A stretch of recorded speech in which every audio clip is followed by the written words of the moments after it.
You know, it's pretty amazing that as we get older and the memories that we have built up of certain films that we have not seen in like forever, and then we revisit those films and they either come pretty close to living up to those memories, or man, they fall way short. But then you have a few that's sort of somewhere in that between area.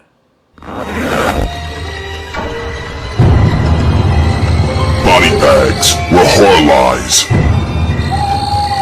Hey guys, Rob from Georgia here with you, and I'm your Wednesday night host at BodyBags, and it is week 303, and this week I bring you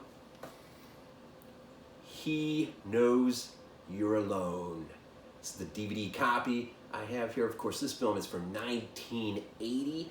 It is directed by one Armand Mastroianni, and of course his writer Scott Parker. Both can be found on a commentary track, which is pretty good. I'd say there's a lot of neat things they talk about.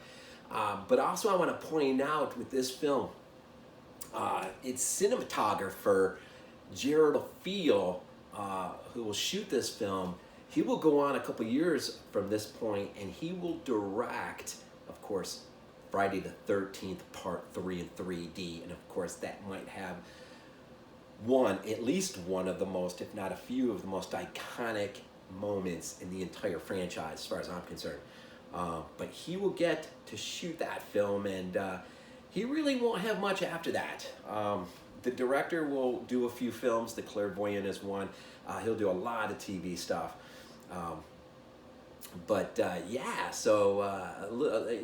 Something a little nifty there. It's cast for this film. We're talking Don Scardino. Of course, he's Marvin. He might be the most enjoyable character in this film. Caitlin O'Heaney is Amy. She is our main protagonist. Elizabeth Kemp is Nancy, and she may be involved in one of those scenes in particular that, really just freaked me out as a kid. Lewis Art is Detective Gamble, and he might be the weakest link in terms of characters in this film. And of course, you can't mention the character list without also mentioning, well, Paul Gleason. Of course, he's in Die Hard as the detective we all hate, right, in that one. But also getting his first feature film debut, none other than Tom Hanks, which is pretty cool. Right? And so he has a pretty nifty character that will suddenly, after you kind of get to know him a little bit, he'll just be gone. And there's a reason for that, and I hope I don't forget. Try to come back to that. But also, this is the feature film debut of our director, Armand Mastroianni, if that's how you say it right. Pretty close, I think. So He Knows You're Alone. This is one of those films that as a kid, now the film came out in '80, so I'm like 10 years old, right? I probably caught it when it hit the HBO stretch there, whenever that was, the year or two after it came out in the theaters. And it was one of those that I probably caught late at night. But I don't know, as a kid, I've always had some strong, really cool memories of this film. This film really, really got under my skin when I was a kid. Now you revisit it, and it's one of those films that it kind of finds its way in the middle area. It doesn't quite get to that point where you're like, yes, but it doesn't also fall at the bottom either. It's sort of, yeah, all right. I kind of remember why I liked it so much, but it doesn't quite. It almost has a made-for-TV feel vibe, which is kind of, at least at points in it. And going back and revisiting it, there's some stretches in as the narrative unfolds that are a little long-winded, or at least seems to be dragged out. But anyways, the plot basically involves a jilting, and our guy here, our main antagonist, doesn't like the fact that he was jilted at the altar. So like a year or so, whatever later, his ex-fiance is about to get married to this detective or this cop, and but he catches her up in her room. This is the day of the marriage, and kills her. And he's able to escape. The cop who ends up becoming a detective, who basically lives the rest of his life trying to find this guy. He just unravels, and he's sort of a shell of himself. We really don't ever get to see him as he potentially maybe was. And I say the weakest part of the character list, because this was, I think, in a really important role that could have been important, and he just never really fleshes that character out in a real meaningful way, I don't think. Now, Amy, as our main protagonist, we'll get to, we'll meet her a little bit after. Initially, as the film opens, though, it has this unique sense of being one of the, I think it's the first film that ever opens up like this. But as the film opens up, you think you're watching a film, but then somewhere, in that, as that scene comes to an end, the camera suddenly pulls back and you realize, wait a minute, we're not watching this movie. We're in a theater watching a movie within a movie. And, Scream 2 would do this, of course. You think of demons, and you just wonder the influences on this film, if any. But other films were, of course, influenced by this film, which is kind of neat. It does get criticized for sort of trying to walk too closely to Halloween, which had really just come out prior. And even in the music, eerily is very, very too similar. It really should have strove to be more of its own thing. But it does do some interesting things.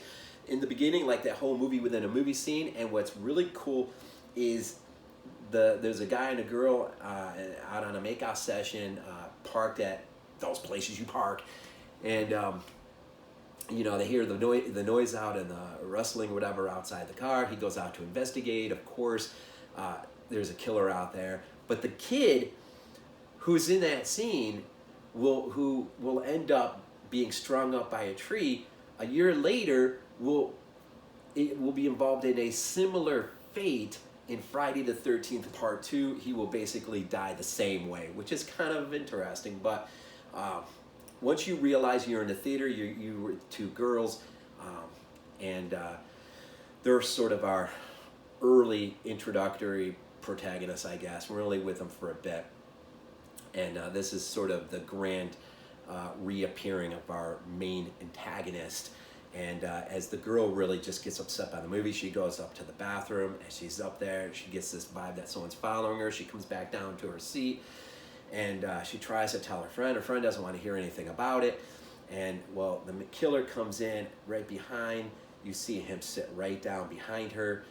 And right at the climax of this one particular scene, just as the girl is about to let out a scream, our main antagonist just thrusts a knife right through the back of the seat and kills her.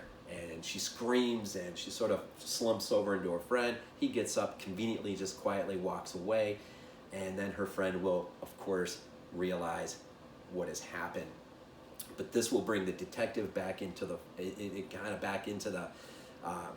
hey, it's the same guy. We gotta get him this time.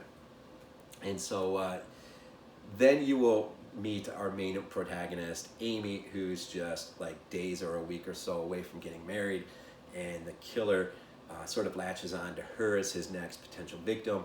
And then, of course, he'll, basically kill a few that get in the way of him getting to her. And that really is your plot. And it's done tastefully in the sense that there's not a lot of gore. There's some, it really tries to rely on a lot of suspense, sort of pull you along. And, if you've got fond memories of this film like I do, it does, the suspense and like the final chase scene at the end, there's some things that are just, they don't quite, they just don't quite reach that point again. But it's not a bad film. And like I said, I think earlier, it does have a sense of a made-for-TV quality, which is kind of weird. So you've got the opening scene in the theater, which is kind of unique for its day. And I mentioned Russell Todd is the kid in the car in the film within a film who will be in Friday the 13th Part 2. Nancy, who's Amy's friend, when her death comes, that scene, I don't remember that scene playing out quite the way it actually does play out. I remember it a little bit differently as a kid, and man, that scene really, really got to me. Not so much this time around, but it's still kind of a cool scene. The negativity about the Halloween vibe, too much of a Halloween, tries to walk too closely behind. I mentioned Paul Gleason as sort of a side note character from Die Hard. But another thing about this movie is we get everything, man. They're not afraid right at the beginning to kind of just introduce you to the character, his baggage. We see what he looks like. And it's still able, even when they sort of, they kind of show you their whole hand, it's still able to be somewhat suspenseful. And of course, it does have a few likable characters. Marvin, played by Don Scardino, he's a very likable kid who just loves Amy to death, wishes he could be the one to marry her, and so that relationship sort of plays itself out on screen in a pretty cool way. Her boyfriend, or her fiance, him and his buddies conveniently have gone to a bachelor party out in the middle of nowhere, so they're gone, right? And so it's basically just her, her old fling, her close-knit friends, and as the killer just makes a real nuisance of himself. It's not a bad film. It's not a bad film. It's 1980. It has some notable things, like the film within a film, and really the cinematography of Gerald Field. Just knowing that he'll go on to Friday the 13th and shoot that third part in all its glorious 3D, right? It's got some notable things, and Tom Hanks too. Tom Hanks sort of, in the vein of Kevin Bacon in Friday the 13th, Johnny Depp in Nightmare on Elm Street. I mean, there's a whole slew, right? Brad Pitt. I don't want to start naming off names and be mistaken, but it almost seems like, well, I'll stop there because I don't want to make a mistake. But it's a lot of big actors who got their start. Excuse me. I think the one guy from Seinfeld, George, got his start in The Burning. So I mean, there's a few like that. And Tom Hanks, man, and he's got a really likable character. And maybe one of the last things I'll say is he sort of abruptly just disappears from the story, and the reason he does, quite interestingly, is because he was supposed to be killed by the killer, but he was such a likable character, at least to the director and those making the film, that they decided not to show his death on screen. And so you're really not sure if he did die or not die, or what the case was. So he sort of abruptly just disappears, and that's the reason why. But anyways, I don't even know if this thing is a Blu-ray. If it hasn't, I'm sure you can probably find the DVD, and it does have that good commentary on there. The trailer, I think, that might be it as far as extras. But the commentary with Scott Parker and the director is really entertaining to listen to. Making films in 1980. Just a lot of cool things to talk about back then. So week 303. He Knows You're Alone. A little bit of a blast from the past, I guess, sort of thing, right? And so, anyways, if you've never seen it, check it out. But don't put your expectations way up here. Keep them somewhere middle. It definitely is not floor bottom by any stretch. And check it out. Definitely check it out. And don't forget that next week is theme week, and if you love scarecrows, then you're going to love next week. And so we'll just leave it at that. And enjoy the rest of the week at BodyBags as it unfolds. And as always, go Bills.